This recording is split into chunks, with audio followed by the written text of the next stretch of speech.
Di sini saya akan menjelaskan tentang pengertian etika bisnis. Etika bisnis adalah prinsip-prinsip moral, kebijakan, dan nilai-nilai yang mengatur cara perusahaan dan individu terlihat dalam aktivitas bisnis. Penerapan kode etik yang mendorong perilaku karyawan serta tingkatan dan membantu membangun kepercayaan antara bisnis dan pelanggannya melampaui persyaratan hukum.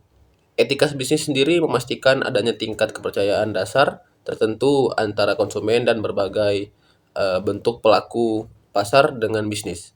Misalnya, seorang manajer portofolio harus memberikan pertimbangan yang sama terhadap portofolio anggota keluarga dan investor individu kecil seperti yang mereka lakukan terhadap klien yang lebih kaya. Praktik-praktik semacam ini memastikan masyarakat menerima perlakuan yang adil. Selanjutnya saya akan membahas materi tentang prinsip-prinsip etika bisnis. Prinsip-prinsip etika bisnis ini terbagi menjadi 4. Yang pertama prinsip otonomi, yang kedua prinsip kejujuran, yang ketiga prinsip keadilan, dan yang keempat atau yang terakhir prinsip integritas moral. Prinsip otonomi ini di mana sikap dan kemampuan manusia untuk mengambil keputusan dan bertindak berdasarkan kesadarannya mengenai apa yang dianggapnya baik untuk dilakukan. Jika seseorang sadar dan melakukan kewajibannya dalam berbisnis, maka dapat dikatakan bahwa orang tersebut sudah memiliki prinsip otonomi dalam beretika bisnis.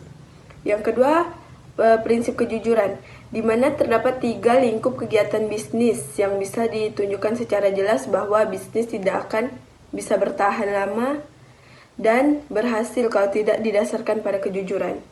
Terutama kejujuran pada para pekerjanya, yaitu jujur dalam memenuhi syarat-syarat perjanjian dan kontrak, jujur dalam menawarkan barang atau jasa dengan mutu dan harga yang sebanding. Lalu jujur dalam berhubungan kerja, dalam perusahaan, dalam berbisnis secara modern. Kepercayaan konsumen terhadap perusahaan merupakan hal yang sangat penting. Oleh karena itu, pelaku bisnis diharapkan untuk memberikan informasi yang sebenarnya kepada para konsumen. Yang ketiga, prinsip keadilan. Prinsip ini menuntut agar setiap orang diperlakukan secara sama sesuai dengan aturan yang adil dan dapat dipertanggungjawabkan.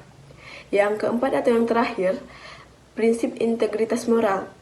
Prinsip ini di mana digunakan sebagai tuntutan internal dan baik pimpinan atau orang-orangnya maupun perusahaannya. Adapun teori-teori yang ada di dalam etika bisnis itu ada banyak sekali dan menurut Fahmi, etika bisnis memiliki beberapa teori-teori, di antaranya ada teori etik utilitarianisme atau teori etika manfaat dan kegunaan. Teori ini sendiri adalah teori yang mengajarkan tentang apa yang berguna itu adalah baik, atau menilai baik buruk, benar atau salah, adil atau tidak, adilnya suatu perbuatan atau hasil eh, yang berdasarkan konsekuensi. Etika ini sendiri mendominasi cara pandang manusia dalam konteks perilaku ekonomi modern. Dan yang kedua itu ada teori ethic of relativism atau bisa disebut teori relatif. Etika ini memandang bahwa tidak terdapat ukuran yang dapat digunakan untuk menentukan etis atau tidak etisnya, benar atau salahnya, baik atau buruknya suatu perbuatan. Semuanya bersifat relatif, sehingga kriteria etis menurut etika ini dapat ditentukan oleh masing-masing orang. Dan yang ketiga itu ada teori ethic of duty atau teori etika kewajiban. Etika ini berargumen bahwa sebuah perbuatan mengandung nilai moral dan dinyatakan baik secara moral jika didasari oleh dorongan atau motivasi yang baik atau goodwill. Suatu perbuatan adalah baik jika dilakukan karena motivasi yang baik yang didasarkan oleh kewajiban. Dan teori yang keempat itu ada teori natural law of ethics, teori etik hak. Etika ini juga dikenal dengan teori hak pendekatan atau pada teori ini menekankan pada nilai tunggal atau single value.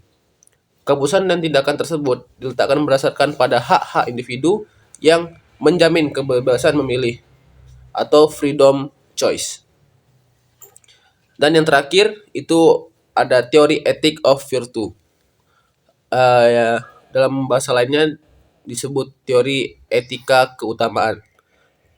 Teori ini memandang sikap atau akhlak seseorang tidak mempertanyakan apakah suatu perbuatan tertentu adil atau jujur atau murah hati, melainkan apakah orang itu bersifat adil, jujur, moral hati, dan sebagainya.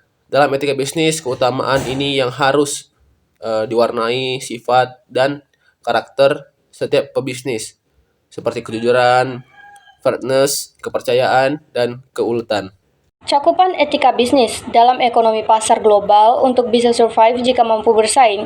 Untuk bersaing harus ada daya saing yang dihasilkan oleh produktivitas dan efisien.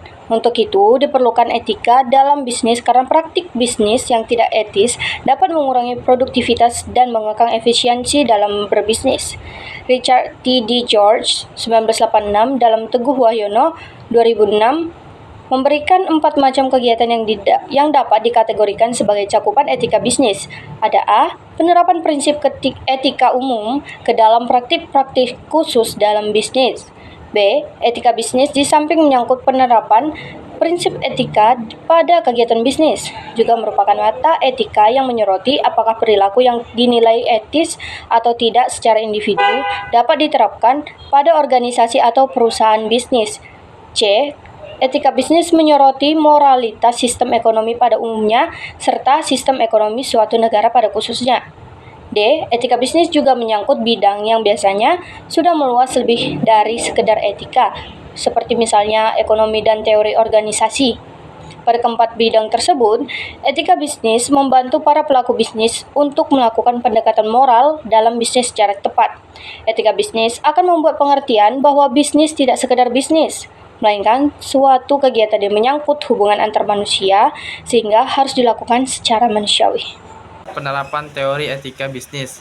Dua teori pokok dalam etika yakni deontologi dan teleologi perlu dicermati oleh pelaku bisnis.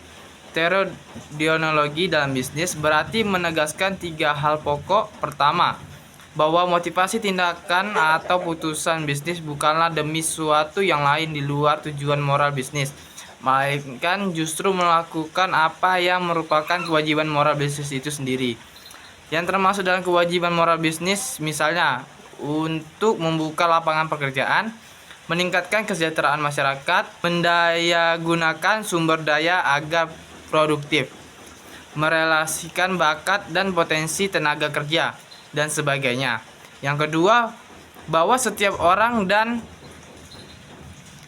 stakeholders dalam bisnis harus diperlukan setara, tanpa diskriminasi. Orang atau stakeholder harus diperlakukan tidak sekedar sarana, melainkan sebagai tujuan akhir dalam diri mereka sendiri. Seorang akuntan profesional misalnya secara moral tidak dibenarkan memanfaatkan mahasiswa magang untuk memeriksa laporan keuangan klien karena digaji lebih kecil dari keuntungan yang ia peroleh dari kliennya. Hubungan antara majikan dan karyawan, antara pimpinan dan bawahan harus didasarkan pada rasa hormat, otonom, kreatif, dan bermartabat, dan bukan atas dasar kekuasaan, manipulasi, intrik, dan merendahkan. Dalam bisnis, setiap orang atau stakeholder tidak hanya diperlakukan sebagai sarana, melainkan terutama sebagai tujuan akhir sekaligus. Dan yang ketiga, kewajiban untuk bertindak etis tidak hanya berlaku bagi diri sendiri, melainkan juga bagi orang lain. Selanjutnya itu teori teleologis, cocok bagi pelaku bisnis yang berorientasi pada hasil karena berfokus pada dampak pengambilan keputusan. Suatu kebijakan, pilihan keputusan atau tindakan bisnis dianggap baik atau buruk, diterima atau tidak diterima, Berguna atau tidak berguna dinilai berdasarkan dampak atau konsekuensi dari kebijakan, pilihan, keputusan, atau tindakan tersebut. Ketika seorang investor menilai apakah investasi yang dilakukan baik atau buruk, berguna atau tidak, menguntungkan atau tidak, tingkat pengembalian aktualnya cepat atau lambat, sesuai atau tidak sesuai dengan harapan investor. Di situ sang investor menerapkan pertimbangan etika teleologis jika tidak pengembalian berada di bawah harapan investor. Maka investasi tersebut dianggap sebagai keputusan investasi yang buruk atau tidak etis. Sebaliknya, jika tingkat pengembalian aktualnya lebih besar daripada yang diharapkan, maka investasi tersebut dianggap sebagai investasi yang baik atau bermoral.